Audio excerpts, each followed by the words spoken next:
gis nga Ousmane projet bii ñu jëm nii ñaari projet yi wallahi lazim képp koo xam ne pare nga pour luubal ci def ci lu dul yoon wallahi lazim laa xam ne nii projet bi góoma da nga ko fekkee de. waaw tamit mais est-ce que Ousmane Sonko bi procès bi du nekkul itam la seet incha allah est-ce que buñ ko tëj ci kaso ba. Ousmane du nekkul nitu kaso. Ousmane du nitu kaso ku ko bëgg a tëj kaso yóbbu ko kaso gëm naa ne fekkee ne président Macky mi moom moo ko pare pour yóbbu kaso nguuram gii de boo moytu du ko yeggali. leer laa lay wax. mais yow gis nga nit kenn du ko teg yenn fitna yi amul njëriñ.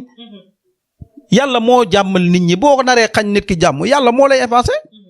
waxewu ma ko dara ngir yàlla rek yàllaa ko teg ndax yàlla moom jaamam yi moom rek a fa nekk benn jaamam teg fii yow musta luubal musta fen musta tappale set wicc nit ñu baax ñi di ko ñaanal Ousmane daal kenn na ko bañ mooy naa feq képp ku jàppal ne képp koo xam ne bas na Ousmane Sonko